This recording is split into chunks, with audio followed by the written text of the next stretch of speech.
अगर आपकी कोई डिमांड हो तो बता दीजिएगा।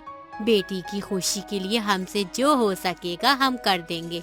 अरे नाना, भगवान की दया से बेटा इस काबिल है कि उसे कुछ चाहिए हो तो वो खुद ले लेगा।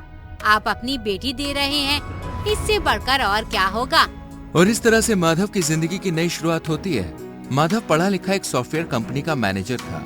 वहीं सीमा पढ़ाई में तो अच्छी थी, लेकिन गरीबी के चलते ज्यादा पढ़ लिख नहीं सकी। लेकिन उसकी खूबसूरती ऐसी थी कि कजन की शादी में माधव ने उसे पहली नजर में ही पसंद कर लिया, जिसके बाद उसने अपनी माँ को रिश्ता आगे बढ़ाने के लिए कहा था। माँ ने बताया कि तुम स्कूल में फर्स्ट आती थी।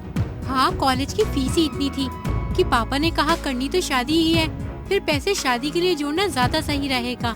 अगर तुम चाहो तो आगे भी पढ़ सकती हो, मैं सपोर्ट करने को तैयार हूँ। लेकिन घर के काम और अगर बेबी हो गया। अरे कौन से घर के काम, हर काम के लिए नौकर है तो। और बात रही बेबी की, तो मुझे इतनी जल्दी नहीं है। अभी उम्र क्या है हमारी, 4-5 साल बाद देखेंगे। तब तक तुम्हें जैसा ठीक लगे वैसा करो। मेरा सपना था कि मैं गवर्नमेंट जॉब करूं और अपने माँ बाप की बुढ़ापे में आर्थिक मदद करूं, ताकि उन्हें कभी बेटे की कमी महसूस ना हो। माधव को नहीं पता था कि अच्छे पति होने का जो फर्ज वो निभाने जा रहा है, वही उसके जीवन की सबसे बड़ी भूल साबित होगी, क्योंकि ये रिश्ता प्यार के सहारे कभी शुरू हुआ ही नहीं था। लड़की वालों को माधव का पैसा पसंद आया था और माधव को लड़की की खूबसूरती। ऐसे में माधव ने ये कभी नहीं सोचा कि क्या ये रिश्ता तब भी इतना ही खूबसूरत रहेगा जब माधव के पास नौकरी नहीं होगी। क्या हुआ, मुंह क्यों लटका हुआ है? कंपनी बंद हो गई है। मतलब अब दूसरी नौकरी ढूंढनी पड़ेगी। तो ऑडी और नई फ्लैट की ईएमआई का क्या होगा? कुछ टाइम की बात है, 2-3 महीने तुम कर लेना मैनेज। देखा, मुझे पहले ही पता था। मेरी सरकारी नौकरी रखते ही तुम लोगों का ये नाटक शुरू हो जाएगा कि चलो बहू अब पैसा कमाने लगी है, अब आराम से बैठकर खाएंगे। ये तुम क्या कह रही हो? मेरी सारी सेविंग्स तुम्हारी पसंद के फ्लैट और ऑडी की डाउन पेमेंट करने में निकल गई। अरे मुझे क्या पता था कि मेरी कंपनी बंद हो जाएगी, वरना घर और कार हमारे पास पहले से थे। लेकिन तुम्हारी ही जिद। हाँ, अब सारी गलती मुझ पर डाल दो।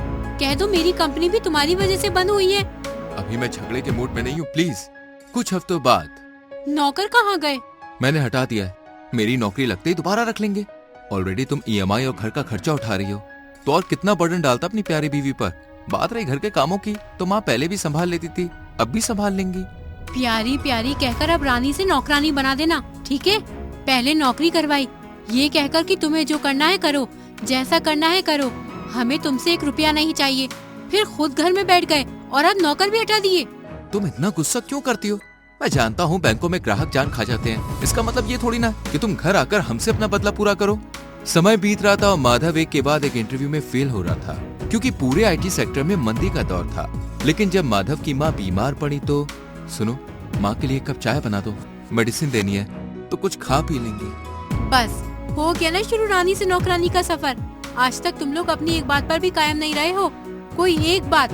अभी चाय बनवा रहे हो, फिर खाना बनवाओगे, फिर घर की सफाई, कपड़े धोना, प्रेस करना। पहले सारा दिन इनके लिए नौकरी करो, फिर घर आकर इनके काम करो। मेरा तो सर फट रहा है। ठीक है, मैं ही बना देता हूँ। कल मैं माँ के घर जा रही हूँ, मुझे ड्रॉप कर देना।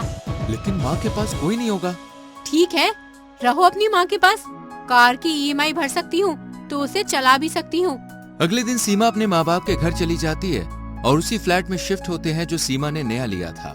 हालांकि माधव ये बात पहले से जानता था कि सीमा ने ये फ्लैट अपने माँ बाप के लिए लिया है, इसलिए उसे इस बात से कोई समस्या नहीं थी। लेकिन जो वो नहीं जानता था वो था कि आपको अभी हमारे साथ चलना होगा। लेकिन क्यों? आपकी पत्नी ने आप पर मारपीट करने, दहेज मांगने, मैरिटल रेप करने की धाराओं के तहत मुकदमा दर्ज करवाया है। क्या हुआ बेटा, कौन आया है? मुसीबत। आपकी तरह मैं भी जानता हूँ कि ये बेकसूर है, लेकिन इसके पास अपने बचाव में कोई सबूत नहीं है। माधव की तरह देश में लाखों ऐसे केस हमें देखने को मिलते हैं। भारत का कानून बराबरी के नाम पर एक तरफा बनाया जा रहा है, जिसमें सिर्फ और सिर्फ महिलाओं के पक्ष में फैसले आ सके। ना तो कोई पति ये साबित कर सकता है कि उसने दहेज नहीं मांगा, ना ही ये साबित कर सकता है कि उसके द्वारा बनाए गए संबंध आपसी सहमति से थे, ना कि मैरिटल रेप, जिसका फायदा फेमिनिज्म के नाम पर लड़कियां उठाती हैं। सीमा जैसी लड़कियों के कारण उन लड़कियों के पति भी पढ़ाने या नौकरी करवाने से कतराने लगते हैं जो असल में योग्य थीं। वहीं दूसरी तरफ ऐसे हजारों झूठे केसों के चलते उन लड़कियों को भी समय पर न्याय नहीं मिल पाता जो असल में ऐसी घटनाओं का शिकार हुई थी।